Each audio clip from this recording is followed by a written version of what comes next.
Delhi liquor scam కేసులో BRS నేత కవిత jail నుంచి రిలీజ్ అయ్యారు. సుప్రీంకోర్టు ఆమెకు షరతులతో కూడిన బెయిల్ ని మంజూరు చేసింది. 10 లక్షల రూపాయల షూరిటీతో పాటు దేశం విడిచి వెళ్లొద్దని, విచారణకు సహకరించాలని ఆదేశించింది. మరోవైపు తీహార్ జైలు దగ్గర కవితకు ఘన స్వాగతం పలికారు బీఆర్ఎస్ నేతలు.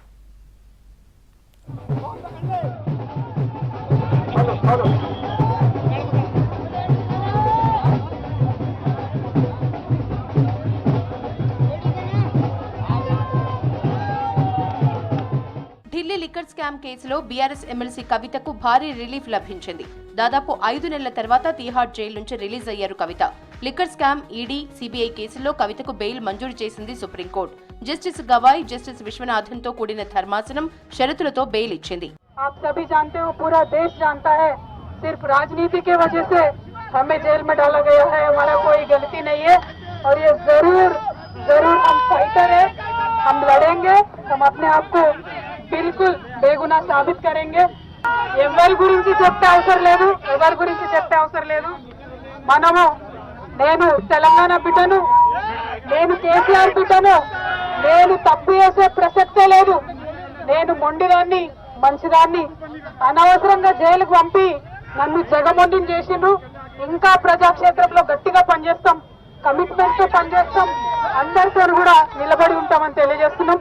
We were always tough. We are fighters. We will fight it out legally. We will fight it out politically.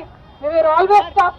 By sending us to jail illegally, they only made BRS and KCR's team unbreakable. కవితకు bail మంజూరు చేయడానికి 3 ప్రధానమైన కారణాలు చెప్పింది supreme court. Liquor కేసులో CBI final chargesheet దాఖలు చేసిందని, ED కూడా దర్యాప్తు పూర్తి చేసిందని తెలిపింది. దీంతో నిందితురాలు జైల్లో ఉండాల్సిన అవసరం లేదని చెప్పింది. మహిళగా పరిగణించి కూడా బెయిల్ మంజూరు చేస్తున్నట్లు తెలిపింది సుప్రీం ధర్మాసనం. లిక్కర్ కేసులో కవితకు కండిషన్స్ తో కూడిన బెయిల్ ఇచ్చింది సుప్రీంకోర్టు. ఈడీ, సీబీఐ కేసుల్లో 10 లక్షల రూపాయల చొప్పున షూరిటీ సమర్పించాలని తెలిపింది. లిక్కర్ కేసులోని సాక్షుల్ని బెదిరించవద్దని చెప్పింది. అలాగే కవిత పాస్పోర్ట్ ను మెజిస్ట్రేట్ కి సరెండర్ చేయాలని, విదేశాలకు వెళ్లాలంటే కోర్టు అనుమతి తప్పనిసరని చెప్పింది. కేసు ట్రయల్స్ కి సహకరించాలని, వాయిదాల టైంలో దర్యాప్తుకు రావాలని ఆదేశించింది సుప్రీంకోర్టు.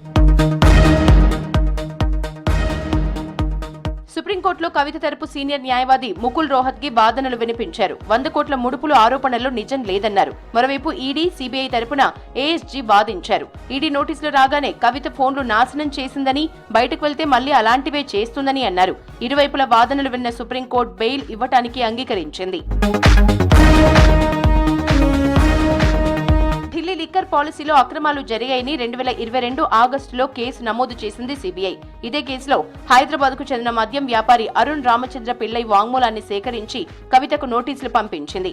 మరోవైపు ఢిల్లీ లిక్కర్ టెండర్ల వ్యవహారంలో సౌత్ లాబీ నుంచి కోట్ల రూపాయలు చేతులు మారాయనే కోణంలో ఈడీ దర్యాప్తు ప్రారంభించింది.